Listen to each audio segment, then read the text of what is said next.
Meron lang akong i-share sa inyo. Ito ay isa lang maikling kwento. Pisahan natin dito. Kung lahat ng kinikita mo ay nauubos lang sa pagkain, inumin at kasiyahan, ibig sabihin nun, hindi ka nagtatayo ng kinabukasan. Kumbaga, nabubuhay ka lang araw-araw para makalampas sa ating pangangailangan araw-araw. May mga nagsasabi pa, mamamatay ka rin bukas, wala ka namang madadala. Tapos meron pang dagdag, wala tayong dala nung pinanganak tayo, wala rin tayong madadala pag alis natin dito sa mundo. Tama nga naman, pero hindi kasi dahilan yan para maging pabaya tayo. Ang mga irresponsableng desisyon ngayon ay may kapalit sa hinaharap. Naalala nyo ba yung kwento ng langgam at tipaklong? Hayaan nyong ikwento ko sa inyo.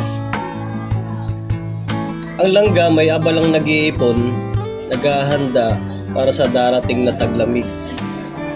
At ang tipaklong naman ay tinatawanan lang siya, nagkakasiyahan at kinukutya ang langgam. Sabi pa ng tipaklong, bakit ka nagtatrabaho ng ganyan? Baka hindi mo alam bukas, mamatay ka rin. Baliwala lang yung pinaghihirapan mo.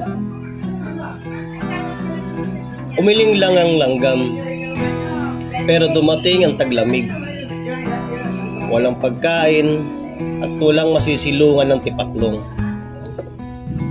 Kaya naman, nagmakaawa ang tipaklong sa langgam. Ngunit ito naman ang sagot ng langgam sa tipaklong. Hindi ba't kahapon lang ay pinagtatawanan mo ako? Hindi ba't sabi mo maikli lang ang buhay at walang silbi ang pagod ko? Alam nyo, sa buhay, ikaw ang pipili. Maging tipaklong na nabubuhay lang para sa kasalukuyan.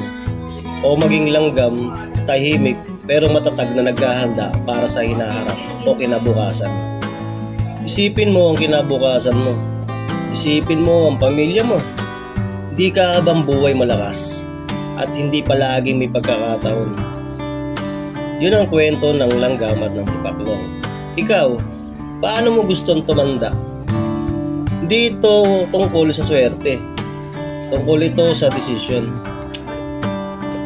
Ang ginagawa mo ngayon ang uhubog sa magiging ikaw bukas. Kumbaga, ang pagsisikap ang magdadala ng magandang kinabukasan para sa iyo. Kung napakinggan mo ito, maraming salamat sa iyo. At maraming salamat sa suporta mo.